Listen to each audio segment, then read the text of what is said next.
Unforgettable. That's what you are. Unforgettable. Though near or far. Well, hello everyone, and welcome to my review of Killers of the Flower Moon, the latest Martin Scorsese movie and my long-awaited return to reviews. Yes, it has been quite a few weeks since I've done a review. I have just been insanely busy with life, as in work, and traveling and stuff, so my sincerest apologies for not getting reviews out for either Saw X or Exorcist Believer, which I both really wanted to cover. Anyways, though, I did do a live stream a few days ago talking about both films and the whole franchises. Pretty cool, so check that out if you want to hear my thoughts on that. But anyways, we're back to reviews. And what better movie to get back in the swing of things with than the newest Martin Scorsese movie? So, Killers of the Flower Moon, right? I don't think I've actually ever seen a Martin Scorsese movie in theaters until last night, and damn, that took all night, because this movie is 3.5 hours long, so just before you go see this movie, know that you are in for a cinematic event of, like, taking half of your day away, right? So, it's long. Anyways, I was very interested in this movie because of the name Martin Scorsese attached to this film, not even mentioning the cast, which I thought looked phenomenal. I mean, you have Leonardo DiCaprio and Robert De Niro in there, both Scorsese regulars, as well as just top talent. And then you also had Jesse Plemons and Brendan Fraser thrown into the mix.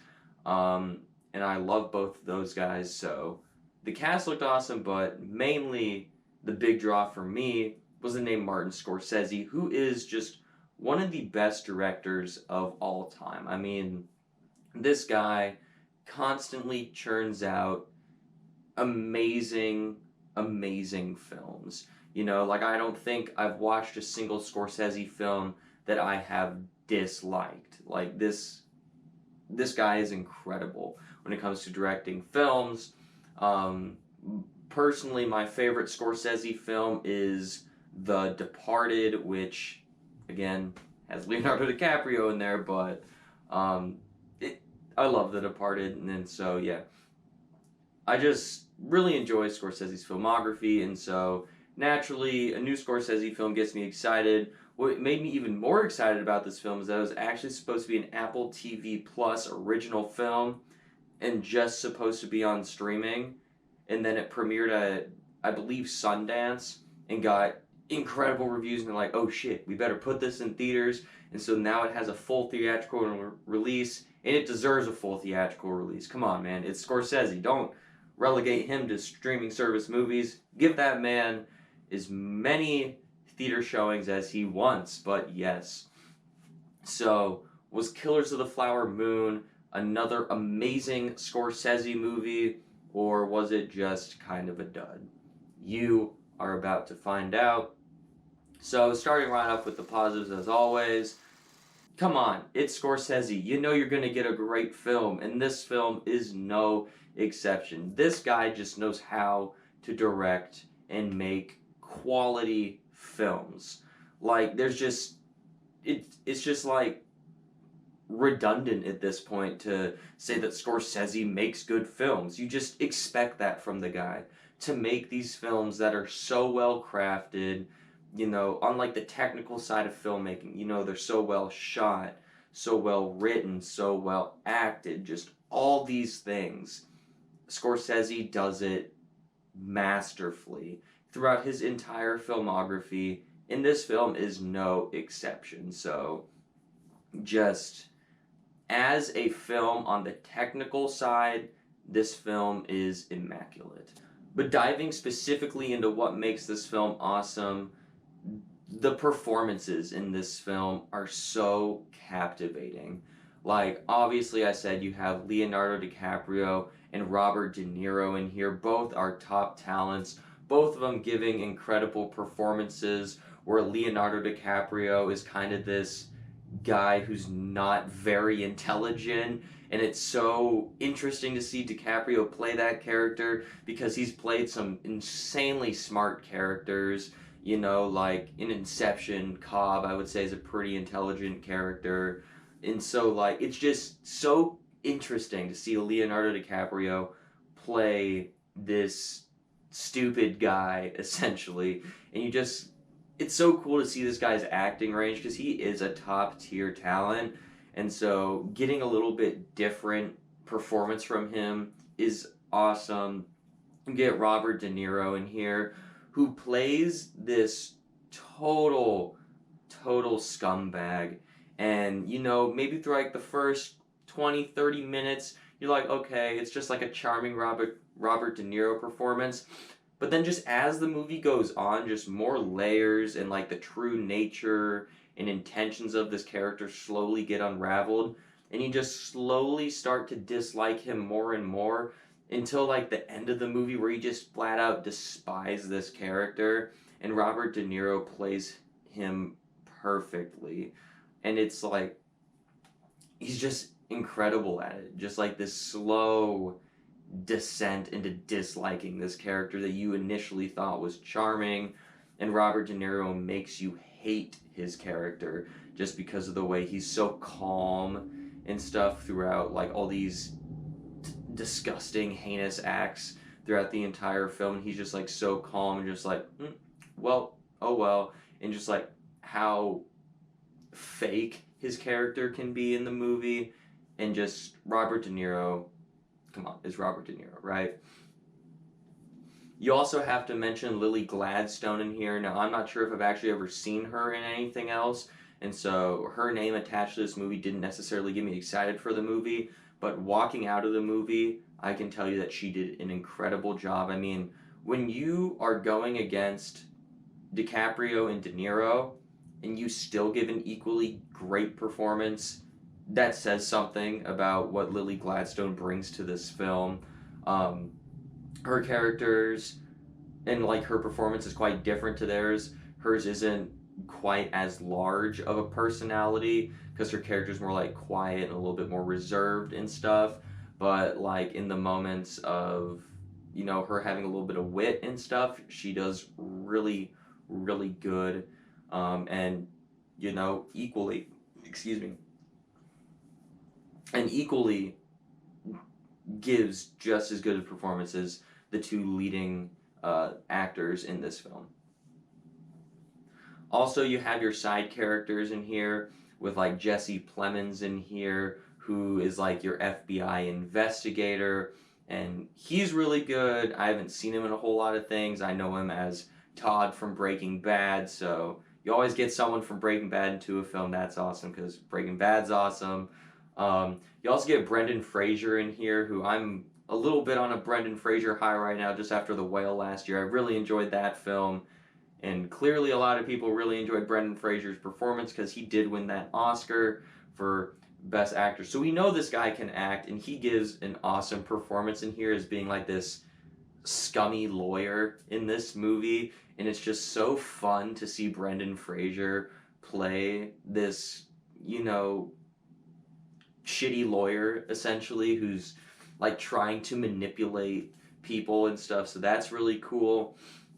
And then a big surprise for me is that John Lithgow's in this movie as kind of your good lawyer, because once you get into like the last hour of the film, it kind of becomes more about like the FBI investigation and like some trials and stuff. And so when Brendan Fraser and John Lithgow finally come into the mix, it's really cool. But anyways, John Lithgow, love John Lithgow too. That was a huge surprise. I had no idea he was going to be in this film. And you hear his voice first, and I'm like, is that John Lithgow? And then the camera cuts to him, like, holy shit, that's John Lithgow. And he is awesome too. Like, him and Brendan Fraser in this movie are kind of like opposites. Brendan Fraser, kind of your scummy lawyer, and John Lithgow is kind of your right, good lawyer, I guess. And so it was cool to see like the two kind of go head to head in like the court scenes and stuff, and just like their different quote unquote tactics and stuff. But yeah, all in all, I thought the performances in this movie were all incredible, and it's definitely going to get a lot of these people Oscar nominations come Oscar season. Speaking of the characters as well, I liked how there weren't like any fully defined good characters, if that makes sense. And I'm going to try not to go into a whole lot of spoilers for the film because I do think this is a film you should check out if you can handle that runtime. But anyways,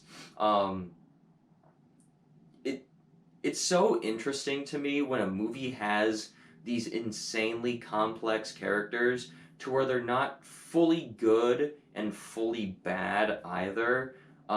Even your main characters, right? I know I talk about this movie a lot, but my favorite movie of all time, Watchmen, is exactly that way too, to where none of the characters are fully good guys and none of them are fully bad guys. They're like in this gray, complex middle area. And for the most part, I think that's where a lot of the characters fall in Killers of the Flower Moon. And I just really enjoy when movies put characters in that middle ground to where you're not really sure how to feel about them. Especially our main character, Leonardo DiCaprio. You're not sure if you should like him and be rooting for him to succeed, or if you shouldn't like him and want him to fail and get what's coming to him.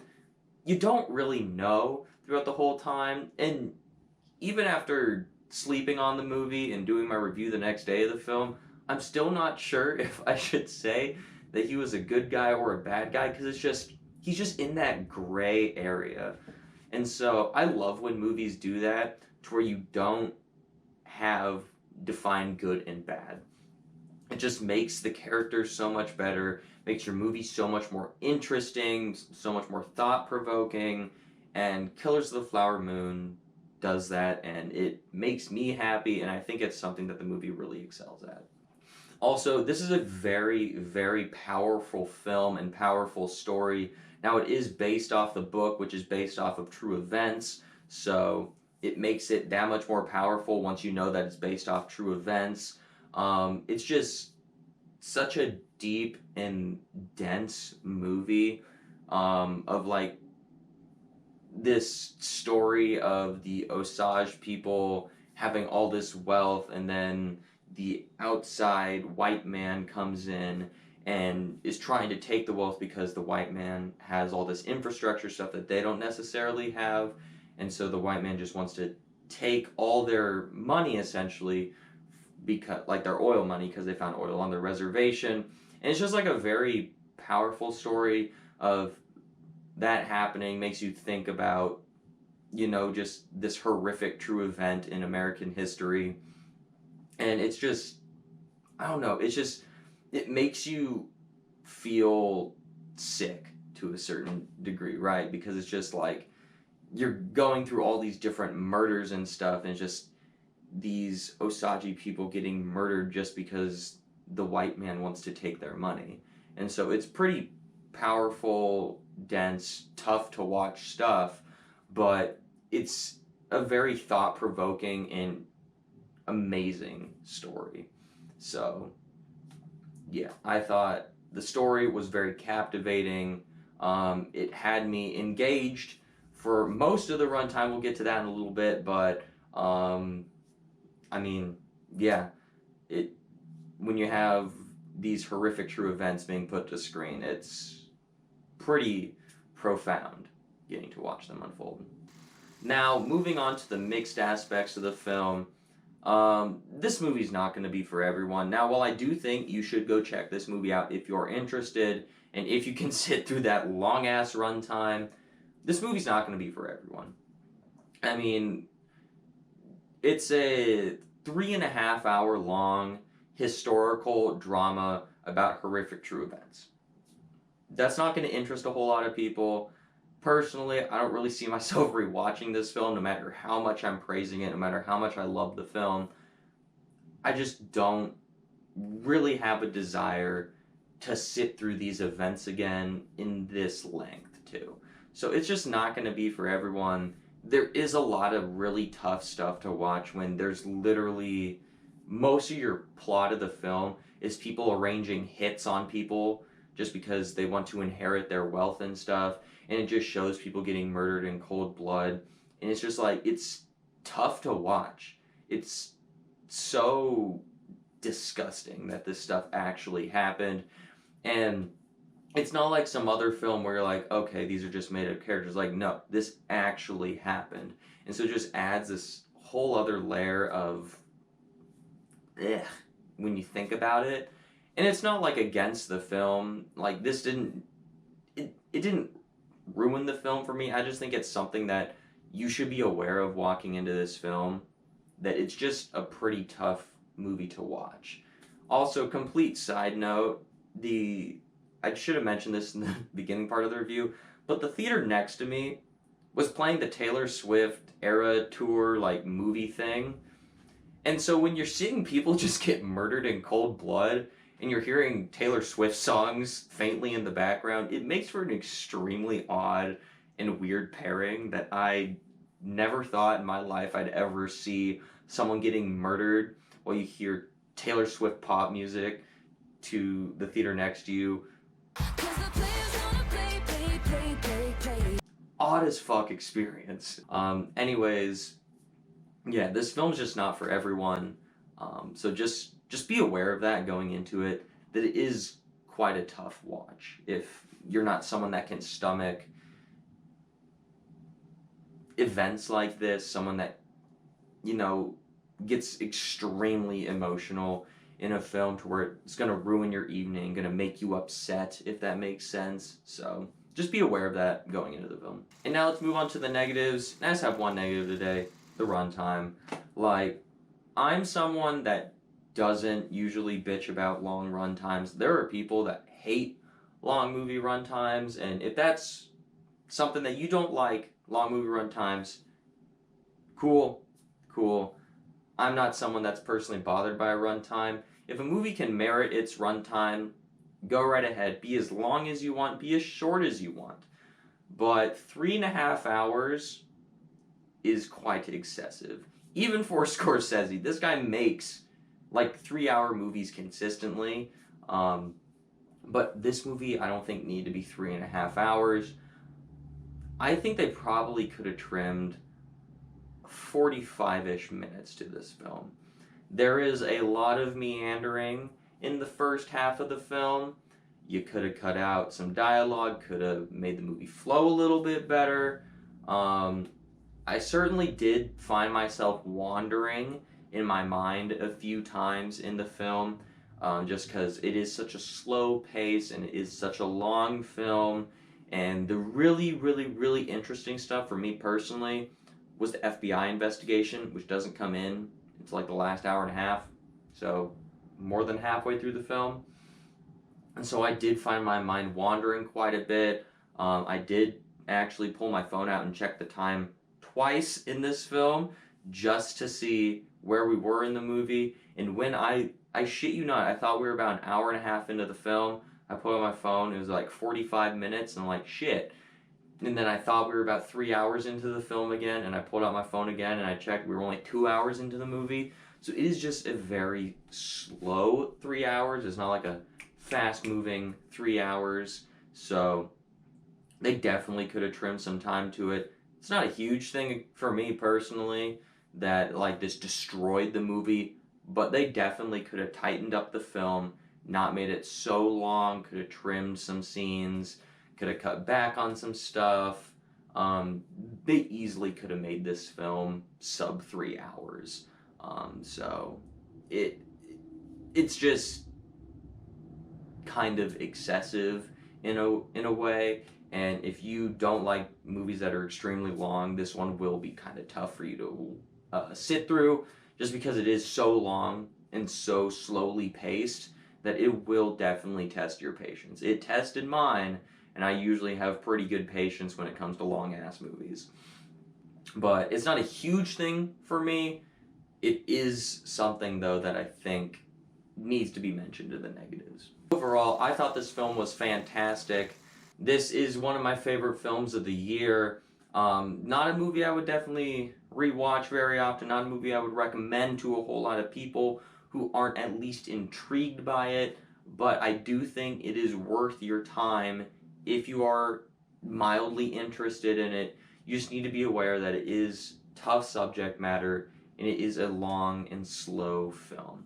But overall, I am going to give Killers of the Flower Moon a 4.5 out of 5 stars. Again, this is another win for Martin Scorsese, one of the best films of 2023, and it's going to get a shit ton of Oscar love because it's Scorsese and it's really well made. So, yes. So, what did you think of Killers of the Flower Moon? Did you love it? Did you hate it? Or are you somewhere in the middle? Also, go ahead and let me know what your favorite Martin Scorsese movie or movies are down below in the comment section. I would love to hear what some of your favorites are. And that will do it for this week's review. Make sure you tune in next week because we got my most anticipated movie of the year, the Five Nights at Freddy's movie coming out next week. I am so damn excited for that film. I can hardly wait. We are in single-digit days till that film. Hella excited for that. Also, next week on Tuesday, October 24th at 6 p.m. Central Time, me, Ryan from RWR Movie Reviews, and Anthony from Anthony's Horror and More will be doing a ranking of the Halloween franchise. Really cool. I did a lot of math and averages for that, so really looking forward to that. Always a blast to do lives with those guys. But yes, I think that does it for today. So, as always, thank you so much for watching, and have a great rest of your day. Unforgettable. This is all bullshit.